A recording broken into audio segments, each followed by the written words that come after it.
नमस्कार विद्यार्थी मित्रांनो, पाठीमागील तासाला आपण सहकाराचा पूर्व इतिहास पाहिलेला आहे.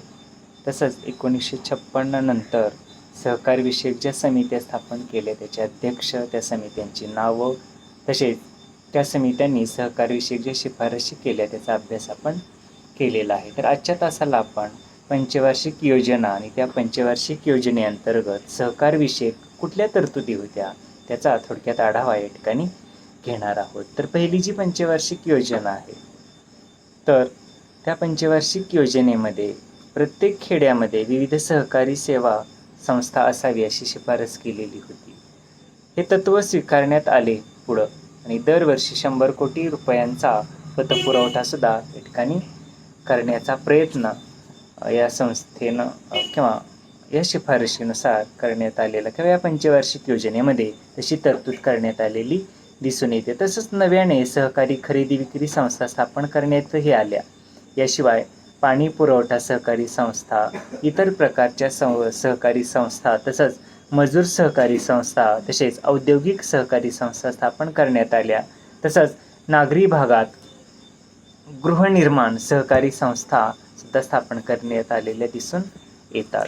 त्यानंतर दुसरी जी पंचवार्षिक योजना आहे, तर या साधारणतः ही पंचवार्षिक योजना 1956 ते 61 साली किंवा हा कार्यकाल या समितीचा आपणाला दिसून येतो किंवा तो आहे. या दुसऱ्या पंचवार्षिक योजनेमध्ये सहकारविषयक ज्या काही तरतुदी आहेत त्या पण या ठिकाणी पाहूया. सुरुवातीला ग्रामीण भागात पतपुरवठा समितीचा अहवाल बाहेर आला आणि या काळात पतपुरवठा, खरेदी विक्री प्रक्रिया व ग्राहक उपयोगी वस्तूचे उत्पादन वगैरे क्षेत्रात सहकारी चळवळीलाही प्राधान्य देण्यात आलेले दिसून येते. म्हणजेच खरेदी विक्री प्रक्रिया संघ स्थापन करण्यावरती या समितीनं किंवा या पंचवार्षिक योजनेमध्ये भर दिलेला दिसून येतो. तसंच ग्राहक उपयोगी वस्तूचं जे उत्पादन आहे ते सुद्धा करण्यावरती भर दिलेला दिसून येते किंवा त्याच्याशी निगडीत सहकारी संस्था स्थापन करण्यासाठी या पंचवार्षिक योजनेमध्ये प्राधान्य दिलेलं दिसून येतं. त्याच पद्धतीनं या पंचवार्षिक योजनेच्या काळामध्ये 10,400 सहकारी संस्थांची स्थापनाही करण्यात आली. तसंच या संस्थेअंतर्गत जर आपण सभासदांची संख्या पाहिली तर ती 15.5 लाख एवढ्या पर्यंत वाढवण्याचा प्रयत्न करण्यात आलेला दिसून येतो. तर या पंचवार्षिक योजनेअंतर्गत साखर, कापूस, जिनिंग, तेल तयार करणं, ज्यूट तयार करणं वगैरे कामासाठी विविध सहकारी संस्था स्थापन करण्यात आलेल्या दिसून येतात. या काळात 35 सहकारी साखर कारखाने, 18 जिनिंग सहकारी संस्था, 108 सहकारी प्रक्रिया संघ स्थापन करण्यात आलेले दिसून येतात. तसंच औद्योगिक वाहतूक संस्था सुद्धा या दुसऱ्या म्हणजेच 1956 ते 61 या दुसऱ्या पंचवार्षिक योजनेच्या कालखंडामध्ये या सहकारामध्ये अशा पद्धतीने वाढ झालेली किंवा सहकारी तत्वानुसार जे काही निर्णय घेण्यात आले, तरतुदी करण्यात आल्या, तर त्या पण या ठिकाणी लक्षात घेण्याची आवश्यकता आहे. त्यानंतर तिसरी जी पंचवार्षिक योजना आहे 1961 ते 66 म्हणता येईल, हा 5 वर्षाचा कालखंड म्हणजे तिसऱ्या पंचवार्षिक योजनेचा कालखंड आहे. तर या तिसऱ्या पंचवार्षिक योजनेच्या कालखंडामध्ये सहकारविषयी काही तत्व किंवा सहकारविषयी काय तरतुदी करण्यात आल्या, शिफारशी करण्यात आल्या किंवा कुठली पावलं उचलली गेली ते आपण या ठिकाणी पाहणार आहोत. तर या तिसऱ्या पंचवार्षिक योजनेच्या कालखंडामध्ये लोकशाही समाजवादाचा पुरस्कार करण्यात आला आणि त्यासाठी सहकार हे साधन, जे लोकशाही समाजवादाचा पुरस्कार आणि लोकशाही समाजवाद जर आपणाला रुजवायचा असेल, लोकांमध्ये बिंबवायचा असेल, तर त्याच्यासाठी सहकारी धोरण अवलंबलं पाहिजे. तर हे तत्व या पंचवार्षिक किंवा तिसऱ्या पंचवार्षिक योजनेमध्ये अवलंबलेलं किंवा तसा विचार या ठिकाणी केलेला दिसून येतो. तर त्याच्यासाठी खेड्यामध्ये शेती उत्पादन कार्यक्रम ठरविण्यातही आला. तसंच सहकारी संस्थांचे सभासद 37 दशलक्ष कोटी व दीर्घ मुदतीचा पतपुरवठा हा 150 कोटीपर्यंत वाढवण्याचे प्रयत्नसुद्धा करण्यात आलेले दिसून येतात.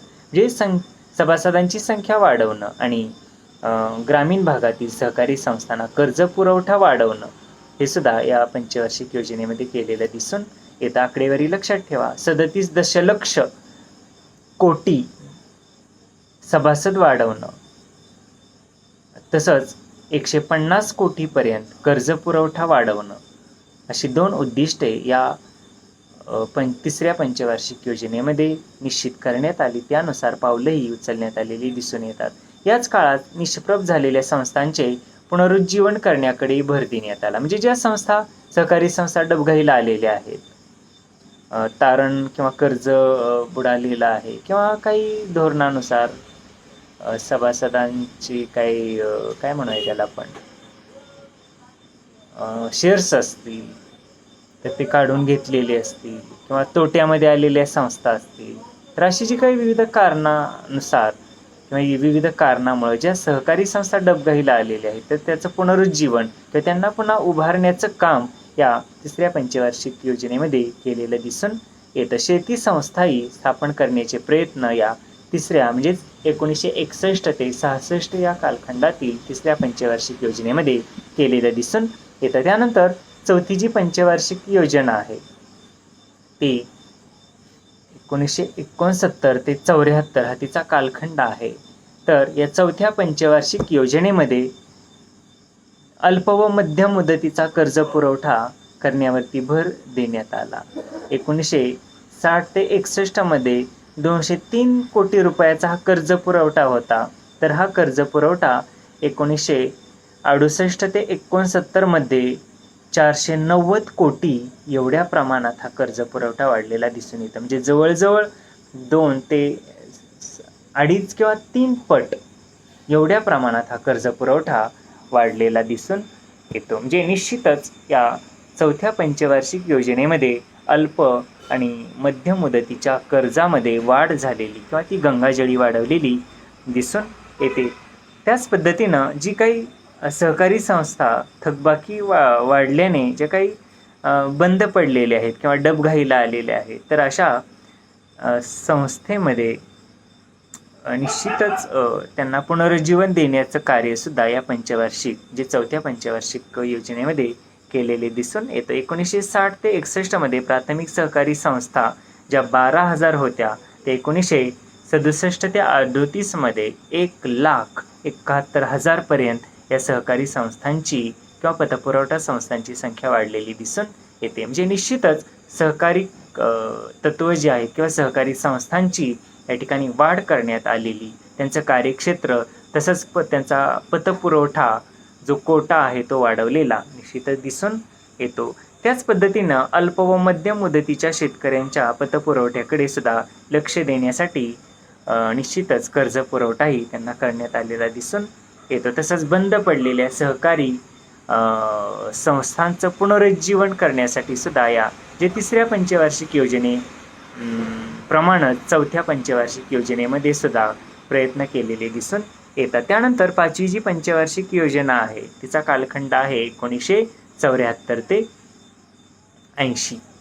जे या पाचव्या पंचवार्षिक योजनेमध्ये सुद्धा सहकारविषयी जी काही तत्त्व अवलंबण्यात आली, सहकार चळवळ वाढीस लागण्यासाठी, सहकारी संस्थांना पुनरुज्जीवन देण्यासाठी, तसंच सहकारी गंगाजळी किंवा सहकारी संस्थांना पतपुरवठा वाढण्यासाठी अशा विविध शिफारशी किंवा अशा विविध तरतुदी करण्यात आलेल्या दिसून येतात. बघूया त्या तरतुदी. प्राथमिक पातळीवरती 40% थकबाकी जून 1968 मध्ये ती 41% पर्यंत वाढलेली दिसून येते. म्हणजेच जी काही प्राथमिक पातळीवर जी गंगाजळी आहे सहकारी संस्थेमध्ये, ती निश्चितच या पंचवार्षिक योजनेतील शिफारशीमुळं किंवा तरतुदीमुळं वाढलेली दिसून येते. त्याच पद्धतीनं जिल्हा मध्यवर्ती बँकाच्या पातळीवर थकबाकीचं जे प्रमाण आहे ते 27% पासून ते 36% पर्यंत वाढलेले दिसून येते. म्हणून 1972 मध्ये ज्या ठिकाणी सहकारी चळवळ कमकुवत होती तेथे राष्ट्रीयकृत बँकाकडून शेती पतपुरवठा करण्याचे धोरण निश्चित करण्यात आले आणि याच कालखंडात सहकारी संस्थांच्या कार्यकारी मंडळावर तज्ज्ञ असावेत यासाठी अधिक प्रयत्न सुद्धा करण्यात आले. म्हणजे जी थकबाकीची समस्या होती सहकारी संस्थेमध्ये, ती थकबाकीची समस्या दूर करण्यासाठी त्या सहकारी संस्थेवरती तज्ज्ञ मंडळ किंवा तज्ज्ञ लोक नियुक्त करण्याचे धोरण या ठिकाणी निश्चित करण्यात आलं. तसंच अधिकाधिक या संस्था बळकट करण्यासाठी राष्ट्रीयकृत बँकेकडून शेती पतपुरवठा करण्याची जी काही धोरणं होती ती सुद्धा या पंचवार्षिक योजनेच्या कालखंडामध्ये आखण्यात आली, त्याची अंमलबजावणी करण्यात आली असे आपणाला या ठिकाणी सांगता येईल. त्यानंतर 6वी जी पंचवार्षिक योजना आहे 1980 ते 1985 हा या पंचवार्षिक योजनेचा कालखंड आहे. तर या पंचवार्षिक योजनेमध्ये सुद्धा सहकारविषयक विविध तरतुदी किंवा शिफारशी केलेल्या दिसून येतात.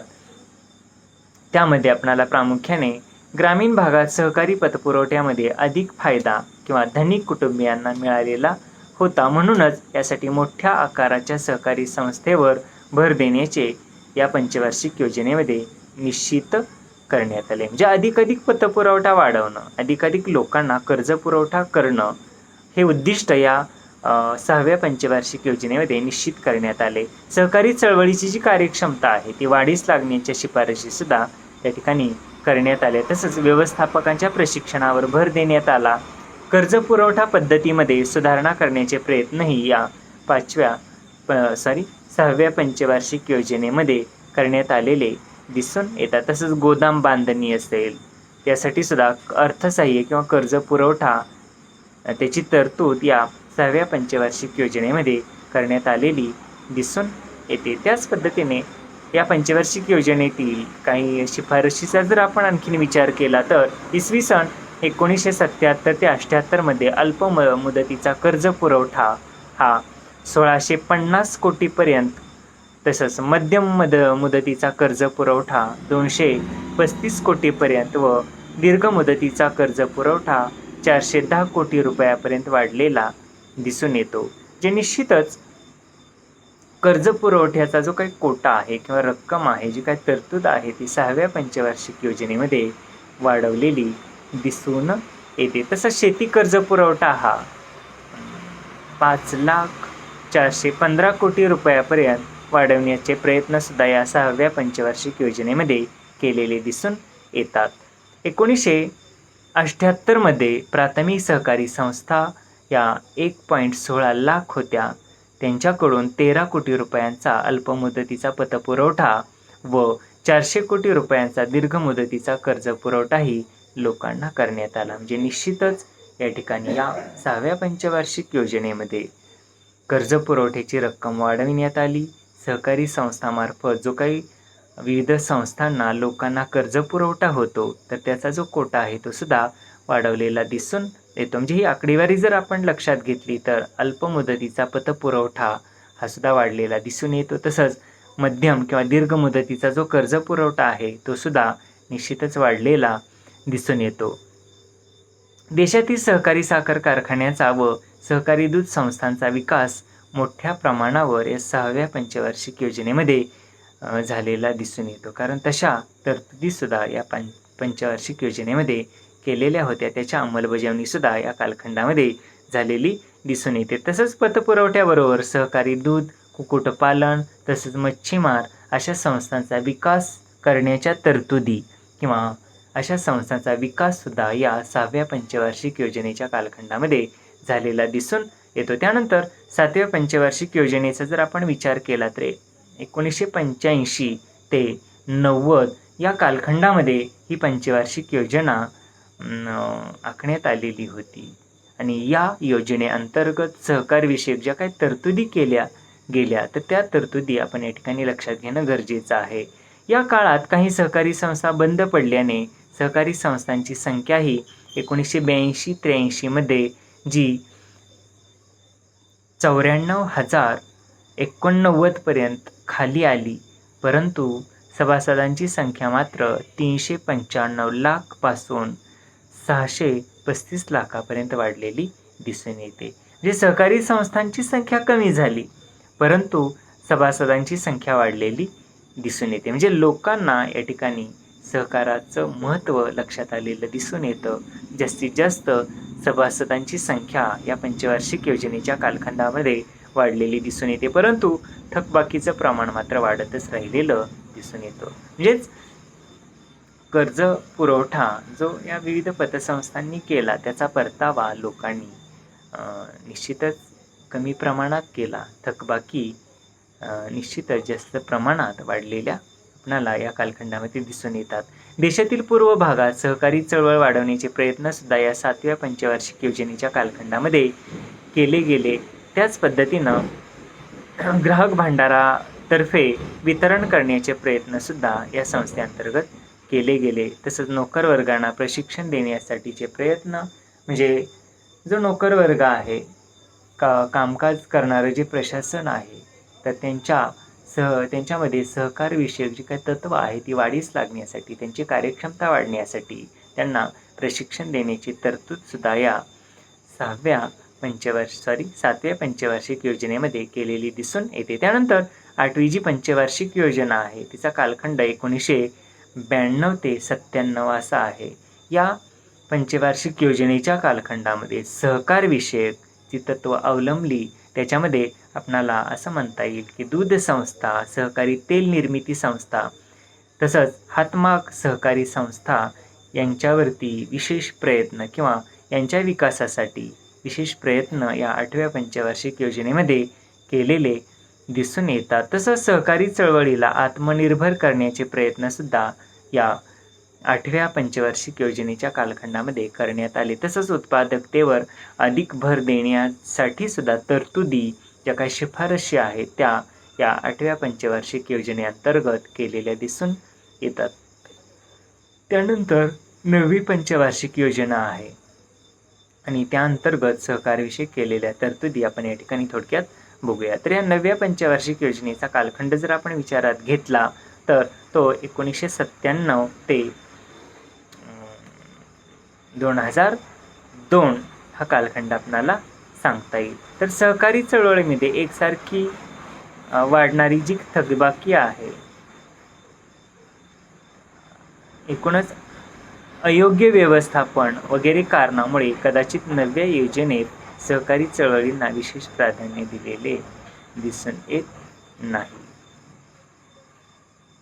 जे वाढत जाणारी थकबाकी जे अशा ज्या काही समस्या आहेत तर त्याचा जर विचार केला तर निश्चितच या 9व्या पंचवार्षिक योजनेमध्ये सहकारविषयक थोड्याशा शिफारशी किंवा तरतुदी आपणाला त्याच्यावरती दुर्लक्ष केलेलं दिसून येतं किंवा एवढ्या प्रभावी अशा पद्धती किंवा शिफारशी या ठिकाणी अवलंबलेल्या केलेल्या दिसून येत नाही. त्यानंतर 10व्या पंचवार्षिक योजनेचा जर आपण कालखंड विचारात घेतला तर 2002 ते 2007 असा कालखंड सांगता येईल. तर या योजनेअंतर्गत सहकारी वाहतूक संस्था, कंत्राटी मजूर संस्था, सहकारी फळे भाजीपाला संस्था, घर बांधणी संस्था यांना चालना दिलेली किंवा यांच्यासाठी शिफारशी केलेल्या दिसून येतात.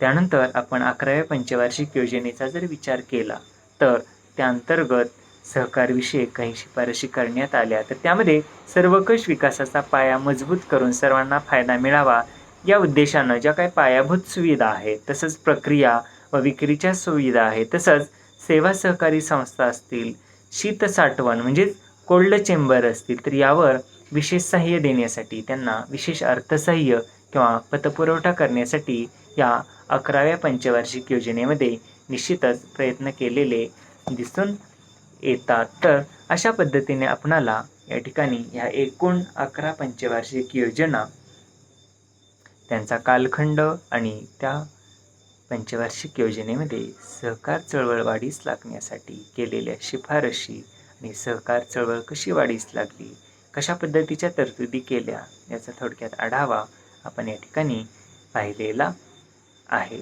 तर ह्या ज्या तरतुदी आहेत तर त्या आपण लक्षात घेण्याची आवश्यकता आहे.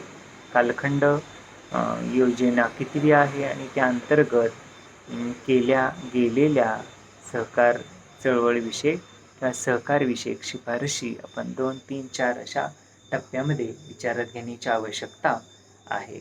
तर हे प्रकरण या ठिकाणी संपलेलं आहे. सहकार व्याख्या, तसंच सहकाराचा इतर विषयाशी असणारा समवाय, सहकाराचा पूर्व इतिहास, तसंच सहकार तत्वाशी निगडीत केलेल्या शिफारशी, 1956 नंतरच्या सहकारविषयक समित्या, त्यांचे अध्यक्ष, त्यांनी केलेल्या शिफारशी आणि आजचा हा शेवटचा घटक तो म्हणजे आजपर्यंतच्या म्हणजे स्वातंत्र्योत्तर कालखंडामध्ये ज्या पंचवार्षिक योजना आखण्यात आल्या आणि त्या अंतर्गत सहकारविषयी काही शिफारशी करण्यात आल्या, तर त्याचा अभ्यास आपण या ठिकाणी या पहिल्या प्रकरणामध्ये घेतलेला आहे. तर पुढील तासाला पण पुढील नवीन प्रकरण या ठिकाणी सुरू करणार आहोत. त्या प्रकरणाचं नाव आहे ग्रामीण विकास आणि सहकार. तर आजच्या तासाला आपण या ठिकाणी थांबूया. काय अडचणी असतील विचारत चला. तर काही थोडासा क्लिष्ट भाग आहे, तर तो आपणाला या ठिकाणी पाठ करावा लागणार आहे. त्याचे शॉर्ट नोट तुम्हाला काढाव्या लागणार आहेत. समित्या, शिफारशी, कालखंड, त्यांची नावं, अध्यक्ष. त्याच पद्धतीनं पंचवार्षिक योजना, त्यांचा कालखंड आणि केलेल्या शिफारशी 2-2, 3-3 अशा शिफारशी खाली लिहायच्या आहेत. तर चार्ट स्वरूपात जर तुम्ही या ठिकाणी या पंचवार्षिक योजना आणि ह्या समित्यांचा जर अभ्यास केला तर निश्चितच पाठांतरालाही त्या ठिकाणी सोपं जाणार आहे आणि परीक्षेला हमखास यावरती प्रश्न विचारला जातो. ठीक आहे, आपण या ठिकाणी थांबूया. धन्यवाद.